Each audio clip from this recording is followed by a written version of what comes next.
Good evening. First, if you need to leave early, just exit quietly. It's fine. I know some people have other responsibilities of various kinds. Second, again, thank you to Brianna, who's really pushed for a year and a half to get this done. It's an example of what you could do. If you have an idea, let's try to run with it. If it's a good one. She had a good one. I had no idea there was this much interest in dreams. We're welcoming back to campus both Steve Kampmann and his wife Judy, beloved faculty here for many years. It's just wonderful to have you. It's always fun when friends come back to Blair to speak, and certainly on this interesting topic. Stephen Kampmann holds a bachelor's degree from the University of Pennsylvania and a master's degree in psychological counseling from St. Michael's College in Vermont, where his thesis work focused on a method of recording dreams. In addition to his 12 years as a Blair English teacher and this school's writer-in-residence, he has enjoyed a varied and successful career in film and TV as a comedic actor, writer. His screenwriting credits include writer-producer of the long-running TV show WKRP Cincinnati in Cincinnati, as well as co-writer of the hit comedy Back to School, starring Rodney Dangerfield. He's also the co-writer and co-producer of the film Stealing Home, starring Jodie Foster and Mark Harmon. He also is co-writer and director of Buzzkill, which in 2012 was the first feature produced in more than 40 years by the legendary Second City Theater. Mr. Kampmann acted in 8 films, including Club Paradise with Robin Williams, For the Boys with Bette Midler, and Analyze That with Robert De Niro and Billy Crystal. On the small screen, he co-starred as Kirk Devane in Newhart. I used to watch him on TV as the neighbor. Funny guy. During his years on the Blair faculty, 1998 to 2010, Mr. Kampmann taught senior English, which included screenwriting and creative memoir, as well as a signature dreams course.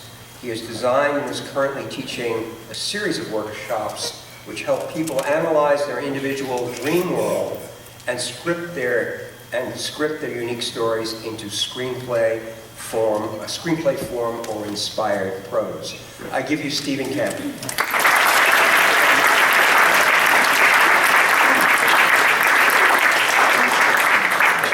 That was the longest intro I've ever heard. You know what's funny about St. Michael's College? I did go there, I did get a degree, but I was being interviewed when I was on the Newhart show, and they asked me about my education. I said Penn, and then they said anything else, and I couldn't remember where I graduated from, St. Michael's, and I had to run over the house looking for a diploma. It took me 2 minutes, and then I went to St. Michael's. You know, it was a great experience. I pretty much blanked it out. But anyway, I'm really delighted to be here tonight for 1,000 reasons. Mrs. Kampmann and I came here in 1998 with our 3 boys, Woody, Billy, and Mikey, and those were the 12 greatest years of our lives. We just absolutely adored them, being here. We have many friends are out in the audience tonight to see the Evans, and there's Dr. Miller and Raz. I am looking for Mr. Sykes because he owes me money. I don't see him. If you see him, tell him I'm definitely looking for him. So here we are. What I want from tonight is for you to walk away from this evening interested in dreams. You should be.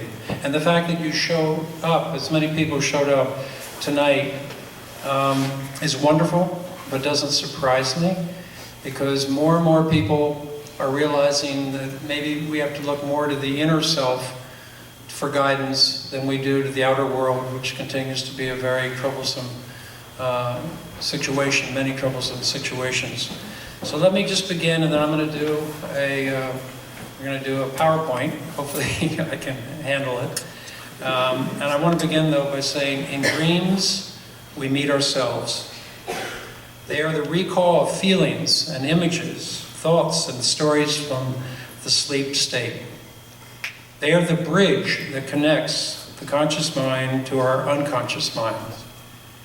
Dreams are like a foreign language, the language of the unconscious. They speak in metaphors and parables.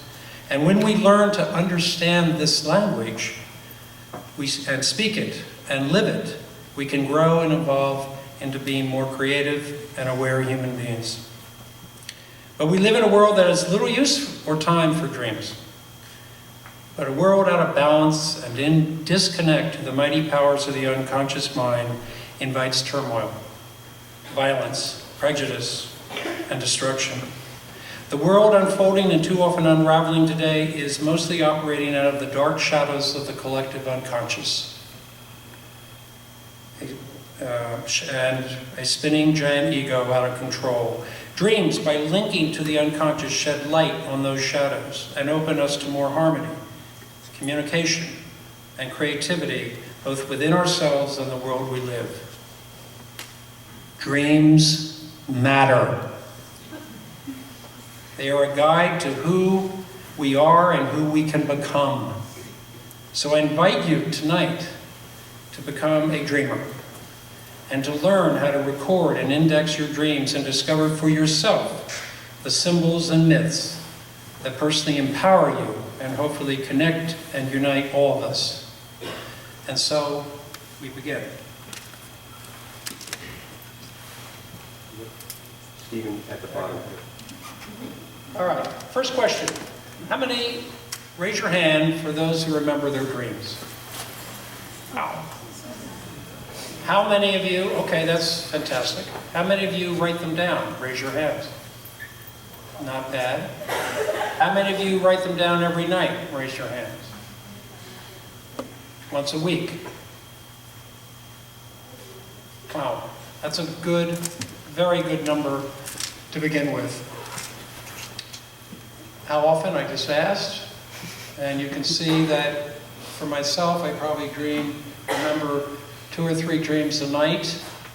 And we'll get more into all that stuff as we go.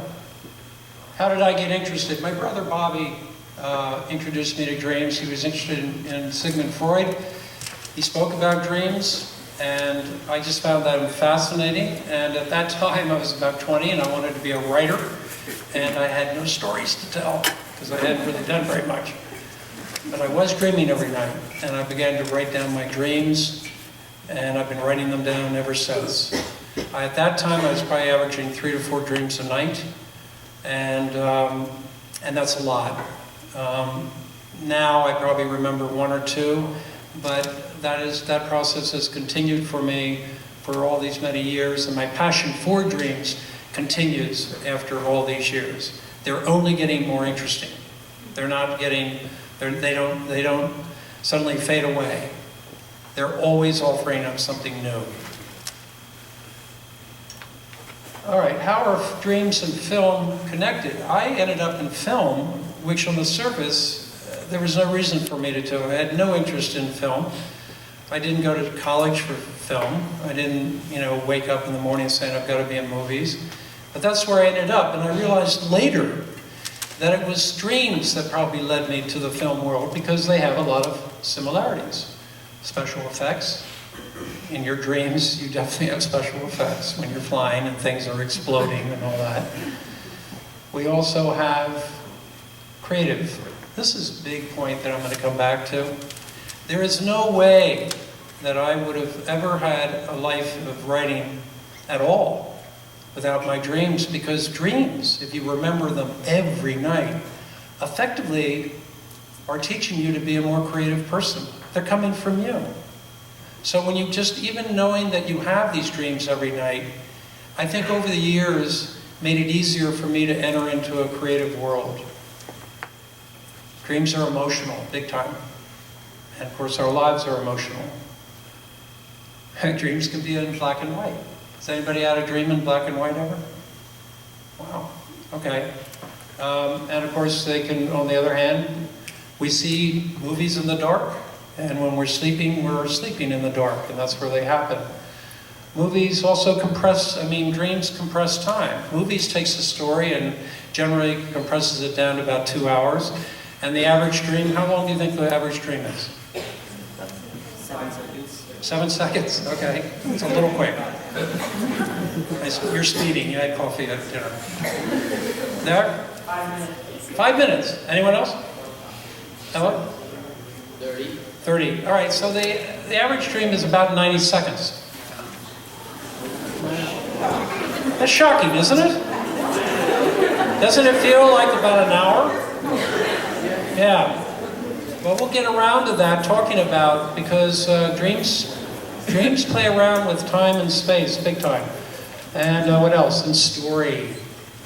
Dreams are telling stories. It's where we learn stories. I depend on my dreams for story. They literally tell stories. I've had dreams where I've begun a story, woken up, gone back to sleep, and continued the story. Has anybody ever had that? Look at that. How about that? So when we are talking about being creative, are we kidding? I mean, this is going on inside you, these stories.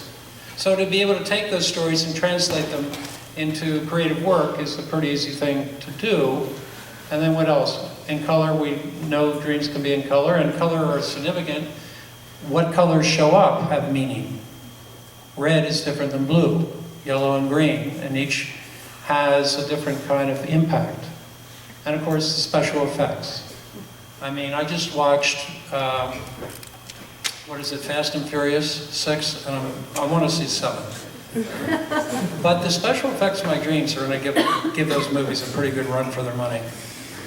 And so, all right, so this is how they're connected. All right, there's one other thing. Films also films can be the same writer, director, and star, like Woody Allen or Orson Welles from years ago. These are figures that do all three, and in Woody Allen's case, he did even more than that. Well, dreams always have the same writer, director, and star. And guess who that is? You. You are the star of your own movies, the writer and the director. How cool is that? Think about this for a second.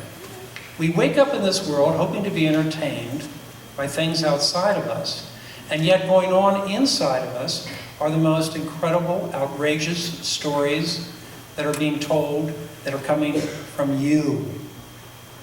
And yet I come back to this thing, we live in a world that we don't have time to discuss them.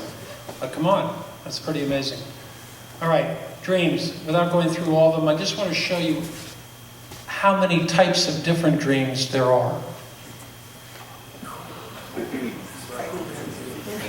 Look at that list. Dreams never come with one meaning. They're more complicated than that.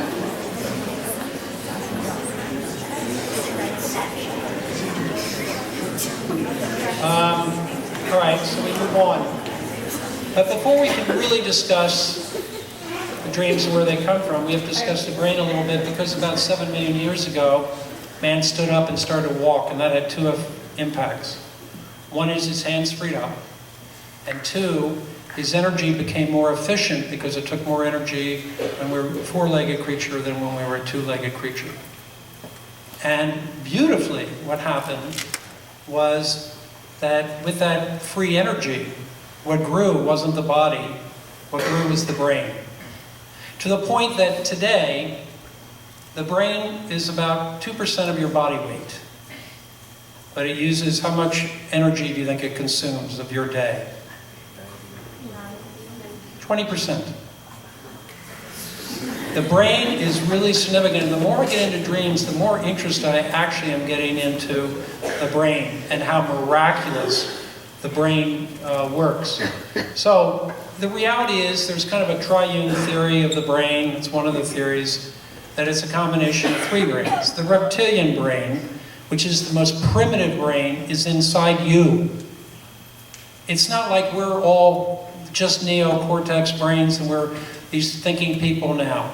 We contain the history of what we've been. And part of that is reptilian, in the sense that it's all the things that have to do with waking and sleeping and kind of running the things you don't think about, your heart rate. I mean, it's not like we sit here and I'm going, okay, heart, let's move, we gotta go. Let's go, pick up the pace, we gotta have to have, it's doing it. Who's running that? Who's running your heart right now? You don't think about it because it's unconscious, but the reality is that part of the brain is taking care of that business. Then we moved about 750,000 years ago into what they call the mid or hot brain. It's the limbic and it's the emotional side of everything. It's where our fears are. It's where we react strongly to experiences. And that can contain our rage as well as all the fears that we have. That's in your midbrain. So that's there too. And it's also, a lot of people think the midbrain is involved in kind of processing your daily dreams, the emotional content of what you go through during a day. And finally, we arrive at the neocortex. And that is the front part of our brain, the big part of the brain, and it has the left brain and the right brain, and the left is about logic and speech and reading and the process of the word, and then the right side is the creative side. It's where we understand the value of music and art and dreams. Now, there are two things that I've learned recently that I think are so amazing that happen at night. For one, when you sleep, I was told by a very informed person that has actually written a book called The Female Brain, and we were having a discussion about the brain, and she said, you know something interesting about dreams? And I said, what? She said, well, every night the brain cells shrink. And when they shrink, it creates these little canals where the residual parts of your day can then begin to funnel out of your brain and finally turn into waste. I thought, wow. So part of dreams' job every day is connected to kind of cleansing out what you've gone through this day. Well, can you imagine when you're asleep? Your brain is actually, the cells are actually shrinking to be smaller to create these canals. The other thing that is incredible that I didn't know is the left brain basically goes dysfunctional during your sleeping stage, and your right brain stays awake. And it's your right brain where the dreams come. That's why when we're doing a dream and we're in a building like this and we walk outside and we're suddenly in Greece, we don't turn around and go, what the hell happened? How did I get in Greece? What do we do? Hey, Greece is nice, I like Greece. I think I'll stay here and I'll walk over here. We don't question it because the right brain is effectively controlling the dream, so we're uncensored. That's why they're wild, that's why they have that quality that people say, you know, every time you ask them, what does that dream mean? They'll go, I don't know, it's really weird. It's weird because the left brain isn't working. But it's not weird. It's actually where the language of dreams is expressing itself. All right, let's see what we got here. So, at night, basically we work in cycles, brain waves. Alpha and beta and theta, and it gets deeper and deeper as we go, till where if you look all the way down, you can see in the very bottom, you can see REM sleep. And that's very peaceful. Well, they discovered it in 1954 at Stanford. They discovered that when people's eyes are going rapid eye motion, right, REM, they were dreaming. They'd wake them up and they were dreaming. And they finally figured out that during the course of a night, we're in about four to seven cycles of dream sleep. Non-REM and REM. And REM is the shortest period of that. It's in about 90-minute cycles. That's why when you guys are busy and you stay up late and you're doing homework and all that stuff you do, my students used to start dream journals, my seniors, and by November with all the college applications and all that stuff, they were staying up late and they couldn't remember any dreams. Because their sleep cycles have been disturbed. But basically, when you remember a dream, it's because you woke up in the REM period. Now here's the news. You're having about 4 or 5 of those a night. You could conceivably remember 4 to 5 dreams every night. We tend to remember the last dream before we wake up because it's the longest REM. It's the period where the REM portion of sleep is going on the longest time, usually about a half an hour. All right. So, little sweet baby having a little something dream. So 50,000 hours of dreaming, ladies and gentlemen, if you live a normal life. This amounts to 2,000 days, or 6 years of your entire life you will be spent dreaming. So why wouldn't we pay attention to this most incredible thing going on? If 6 years is spent doing it, isn't it worthy to take a look at it? And more particularly for you, to take a look at your dreams, to connect to them. This is a part of your existence. Okay, so how long have people recorded dreams? A long time, as it works out. We have the Babylonians, and the Egyptians, and the Indians, and the Chinese, and all these civilizations, the early civilizations, all had value. Dreams had value. In Assyria, Mamu was the goddess of dreams. And then Serapis in Egypt was another god of dreams. And in Memphis, they built a beautiful temple to that god. And same true in Greece, where the twin gods of Hypnos, and Hypnos is sleep and Thontos is death. And in their world, that's very similar. That sleep is kind of connected to, sleep and death are actually connected. The Dalai Lama will say that to die is to walk the path of the dream without waking up. That's how their view of it is. But the Greeks had temples to the gods. Where are our temples? We don't have temples. We've ignored them. But in the past, they were there. The thing about dreams, though, most of the dreams were for kind of rich princes and kings and aristocracy, not for the common person, but that changed in the 20th century with two men, giants, who effectively democratized dreams so that everyone, the value of dreams is for everybody. And those two men were Sigmund Freud and Carl Jung. Sigmund Freud wrote this book in 1900, which was very daring, called The Interpretation of Dreams. And in this, he discussed the id, the ego, and the superego. The id, of course, is the instinctive reptilian part of us. The ego is who we think we are right now, our names, where we go to school, our parents. And the superegos are the rules. So you see that at Blair. The superego at Blair is the rule structure. And you have to work, your ego has to go between what it wants to do with the id and what the superego is demanding.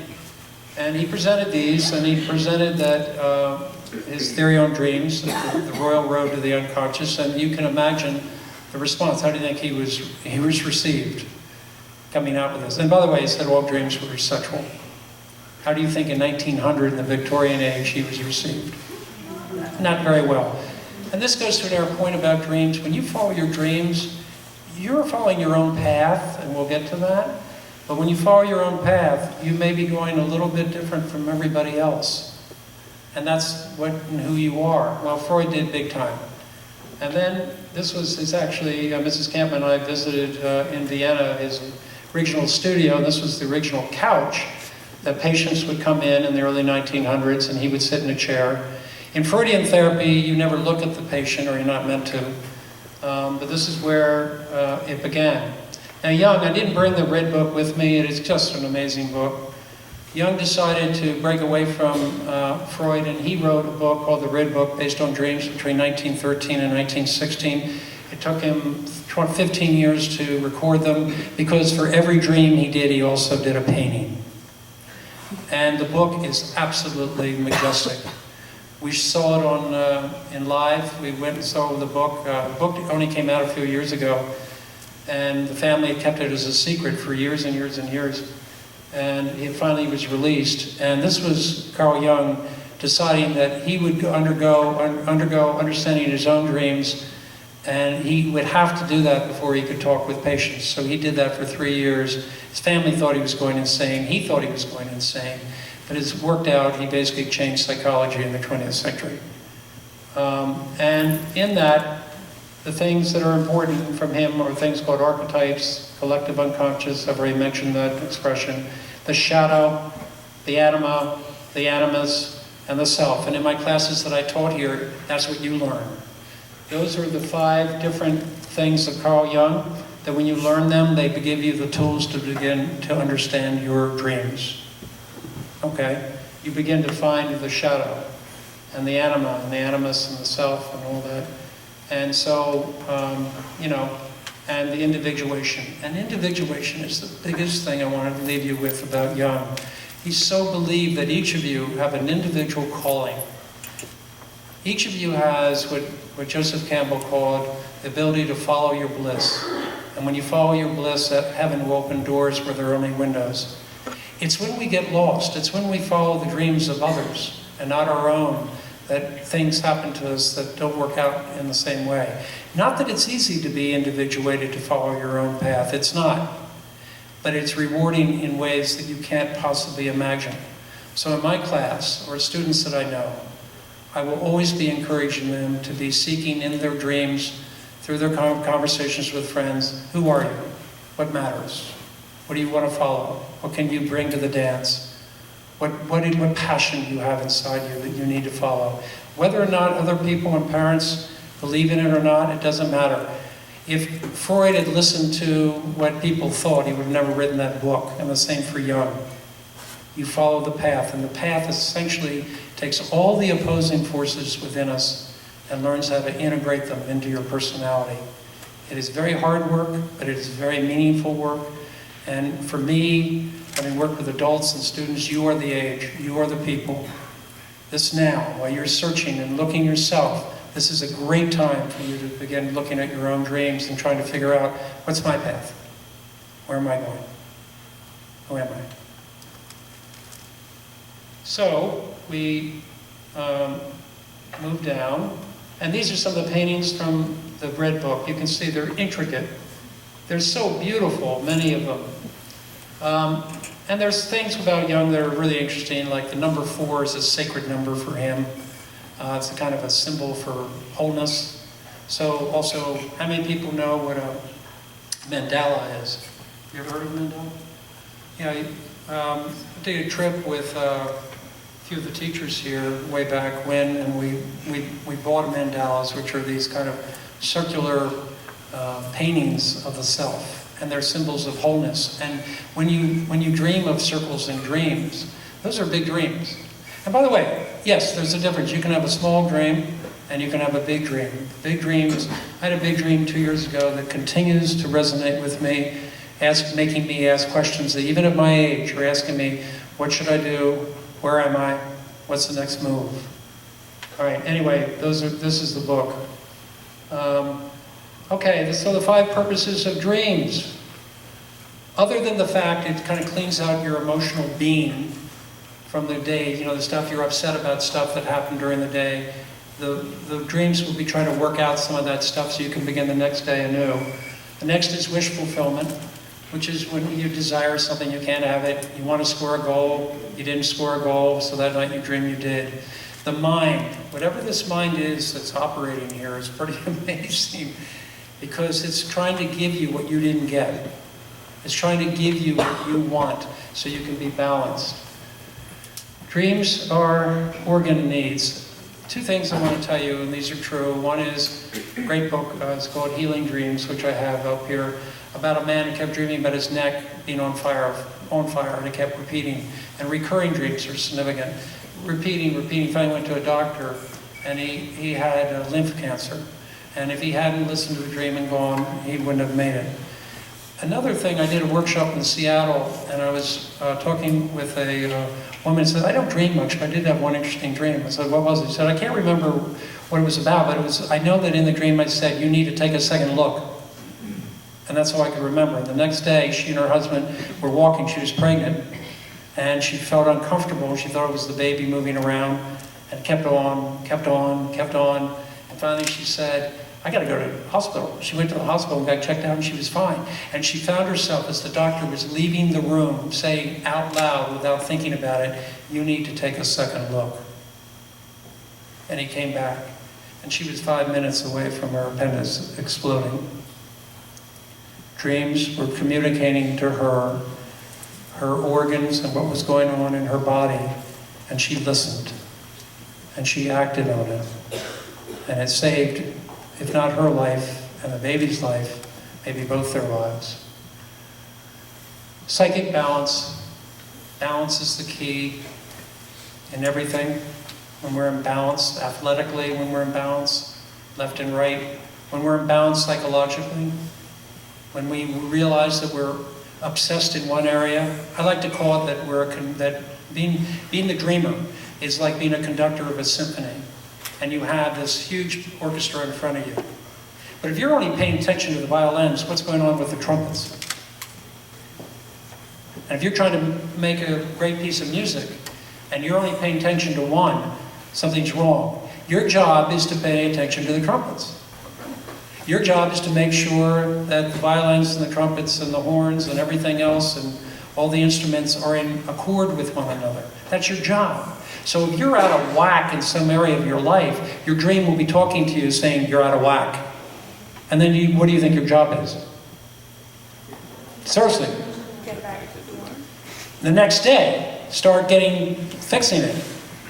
Dreams are active. They're not for intellectual conversations. They're for, oh, I'm aware of that in me. Where's the stress? Now I'm going to go deal with it. Right? Isn't that pretty neat? It's like having a messenger coming to you to indicate where you need to be. Creative expressions, I could go on forever, but I've already said to you that is no question that by remembering your dreams, you're just going to become a more creative person in the sense that, not in terms of you're drawing something or you're writing something, in the way you think, in the way you approach your homework, the way you approach dressing, food, friends. You'll be thinking creatively because every day you're aware of this creative expression going on in your own mind, and it just kind of spills over beautifully into your own life. There is no way that I would have written anything if I hadn't had a dream life. Period. I just had no interest until suddenly I responded to movies and they were, of course, responding to my dream life. And finally, expressions of the self, where I separate myself out from Sigmund Freud, as he was an atheist and Jung was not.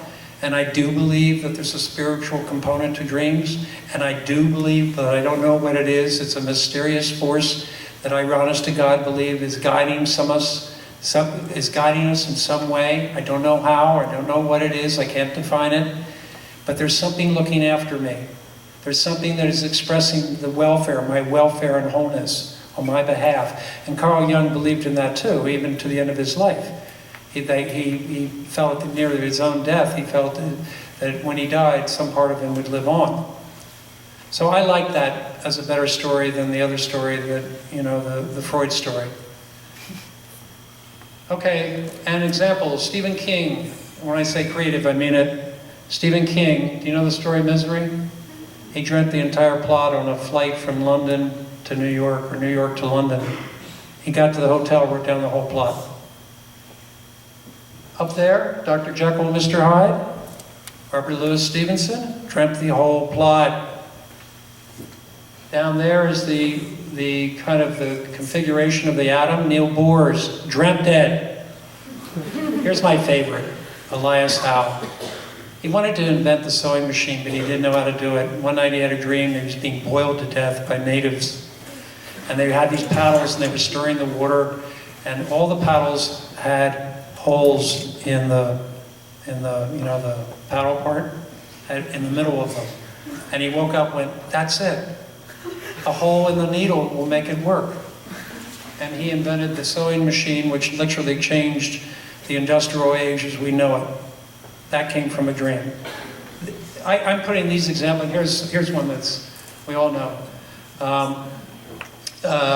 This is Paul McCartney of Beatles fame, dreamt the entire melody of Yesterday.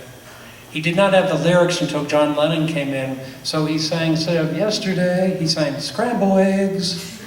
All my troubles seem so scrambled eggs. So he woke up, he had it in his brain, dreamt it, and went on. What is this? What's going on here? That's happening to you tonight. Maybe you'll dream, the correct answer to a test you're going to have later this week. All right. All right, so kind of getting near the end here, a dream never tells us something we already know. It gives us new information. It never has one meaning. That's what's so cool about sitting. I'm always encouraging people your age, like, you don't need to go into therapy and do this. You can sit up with a can with a group of 4 students and have a dream group, like a book club, and just share dreams. Don't worry about it. Just be open to them. Don't judge them. Just listen to them and come and see what conversations come from it. Some of the best conversations I've had on the planet have come from just sharing dreams with someone else. And that's led to other conversations and other things in our lives. Is understood except by the dreamer. If you work with me, it's not me, it's you. You know when the dream makes sense. And that's what's so neat about them. I love that. So a dream always comes in service of health and wholeness, speaks through metaphors and symbols, and reflects creativity in solving life's problems. So how do we do this? How do we record them? Well, we now live in the new tech age, so a smartphone is very good to record dreams if you want. And there are many apps you can go on that are dream apps. Or you can do the old-fashioned way, which I still do. Just keep a pencil and a paper. But it's important to keep a notebook that is only for dreams. It's not for anything else. It says dreams on it. It's by the side of your bed. It's meaningful. You've gone out to purchase it. I actually tell people, go out to a store and pick what you think is a dream book. Let the book pick you. The book that says, no, this isn't for school. This isn't a diary. This is for dreams. It's got color in it. It's wild. I love it. It's my dream book. And you carry that with you when you travel, wherever you go. And when you write down even the smallest of a fragment, take another look. If she was keeping dreams, she would have written, take another look. That had been the dream. And yet, look what that dream did. If you dream only of sitting in a room and that's all you can remember, write it down and put the date. And the idea here is that if you say to yourself before you go to sleep every night, I'm going to dream tonight, and give yourself positive affirmations, and do this every night. It's said that we build habits in 21 days, but soon you will be finding yourself remembering something. Why? Because your attitude is open to them. That's what I want. I want you to leave this building tonight and be open to your own dream life that awaits you. That as a society, we've turned our back on, we've ignored. We have no goddesses, no temples. You're the temple. And when you start learning and listening, just maybe parts of your world will start making more sense. That's been my experience of them all.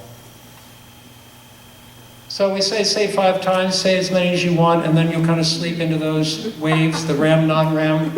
And if that doesn't work, email me and give me a lot of crap.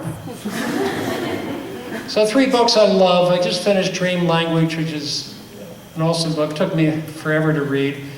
The Wisdom of Your Dreams is good. But when I was teaching, I had Man and His Symbols, because that book teaches you some of the things of the Carl Jung principles, the anima, the animus, the shadow, the language for you to start understanding your dreams. So that's a very good book. You only need to read chapters 1 and 3 if you do get it. But that was what I used for 12 years when I was here. And finally, I just joined Web Resources. You can go on, that's my web up above. And I just joined the International Association for the Study of Dreams, and we're going to do a big thing in New York. Who knew? I had no idea there were so many people out there that are into this world. They are. If you just go on their website, you will see that there's a whole group of growing interest in dreams. And hopefully you'll be among that group. Thank you.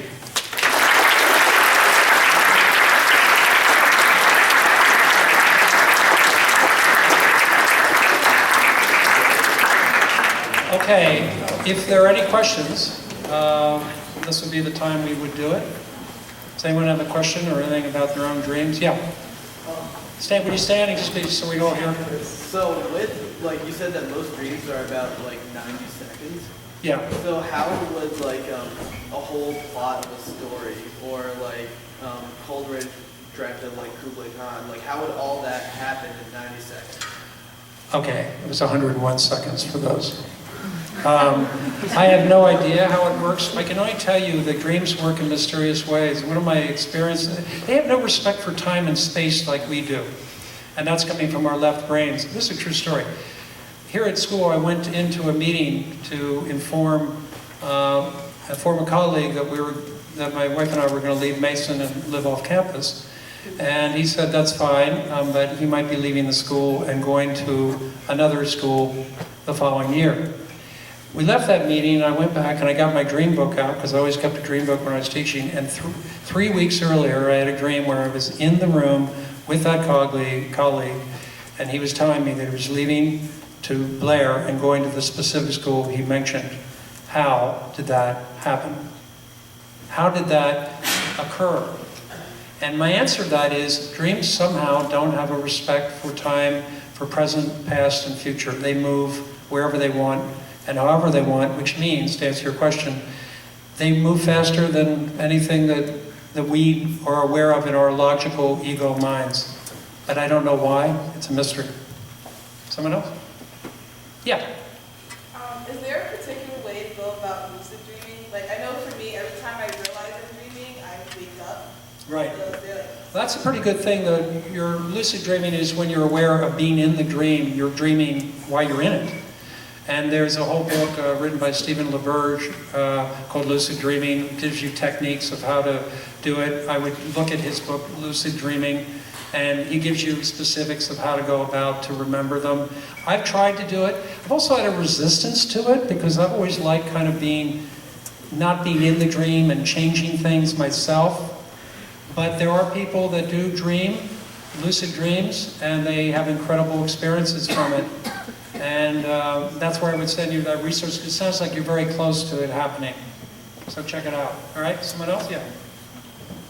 What's your opinion on daydreaming? And also, do you think there's a difference between the levels of creativity in terms of like, are there more produced, creative works produced while daydreaming, or?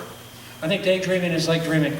It's just the same thing. I think it's the right brain doing its thing. It's drifting off. It's doing its thing. And I think Carl Jung always felt that imaginative associations were, fantasies were just as important as dreams, because they're still coming from you. And if that's where your interest is, then you pay attention. The key is you're paying attention. So I think either works just fine. Someone else? Yeah, in the back. You mentioned that dreams are often your body telling you something's off with whatever in your life. What happens when your dreams and your reality are in conflict? What's your advice to people? What do you mean? How so in terms of conflict? What do you mean? Say your dreams tell you to change a certain aspect of your life, then it might be really hard to do that. That's it, isn't it? That's it right there. That's a good one. My vote is for the dream.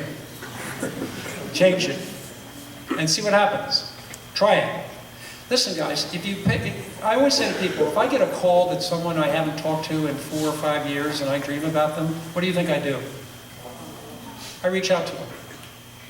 I don't say I dreamt of you, because I can freak them.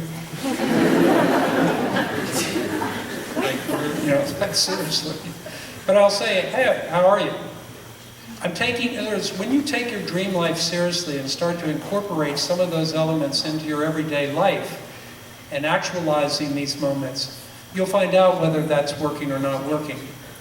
But if you never dare, what's the purpose of the dream? I'm horrible to be, like if you're with me and we're talking and you bring up something, I'll be saying, well, what are you going to do? You're going to change tomorrow?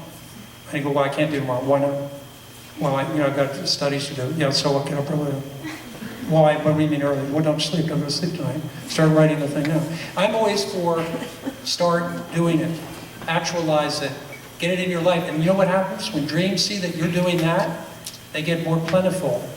They get wilder because they see that you're listening and you're following their guide. Okay, someone, yeah. Why do we remember some dreams but not the others? Well, I said to you that a lot of the dreams you remember I said we're dreaming many cycles during the night. The earlier cycles that we have, earlier in the night, we don't remember because it's earlier in sleep, and the REMs are very short periods. They're like, at the end, if it's 30 minutes, the first dream cycle might be 5. So you tend not to remember them, and then, but you can. I mean, over time, you can get, as I told you, there was a point at 20, I was remembering 3 or 4. And so if you first try to get 1 a night, and then you see if you have 2. The problem is if you're remembering 4, you're exhausted. You need to go to bed to get away from your dreams, because you've been on all these adventures all night long. So, but that's the main reason I don't remember. It's just, it usually is a dream that occurred earlier in a non-REM state. Yeah, right there, yeah, please. Do you believe that hypnosis and dreaming are like in the same part of the brain, or no? I don't know enough about it, but from what I know about, suggestion and stuff like that, it definitely is not left brain. Left brain would be questioning every second of it. This makes no sense. Why are you doing this? That part in your head, everyone have that in their head? Don't go there. That's a stupid idea. What do you mean? Well, it's not logical. It's not reasonable. See, that's what I love about dreams. They just go, goodbye, logic. Yeah. Yep. What do nightmares mean? Nightmares are, I love this about, that. First of all, anybody have reoccurring dreams? Huge, right? If you get a reoccurring dream, it's kind of a message you're not getting the message. You see what I'm saying? You need to look at it and say, what is this thing? Now, sometimes I'll wake up and the message will be something simple, like I am really stressed. Like the dream is stressed, and I go, right away, I'll just go, where am I stressed in my life? Back to nightmares. I think nightmares, I told you about the conductor and the orchestra. I think nightmares are parts of yourself that you've so ignored for so long, they've had to turn themselves into monsters to get your attention. They're ignored. They're not real. If you have a real life experience and a trauma, of course that would be coming from the trauma. But if you're not connecting it to trauma, then it's a part of yourself that you're ignoring. And when you bring some attention to that part of yourself, then that kind of nightmare usually will go away. See, you as the conductor, as the dreamer, have to be active. You've got to participate. You can't just have the dream and then walk and be yourself. You have to go, what does that mean? What part of my life feels this way? Where am I stuck? Where am I stuck? This woman dreamt that she had a car in a swamp that she couldn't get out. So what do you think my first question was? Where are you in a swamp in your life? It's a metaphor. It's parables. Dreams are in parables. They're in metaphors. They're not literal. It's not like, I got a car, it's in a swamp down there. That's when you get lonely, when people start doing that. All right. Someone else? Are we good? One more? Someone had someone? Yeah.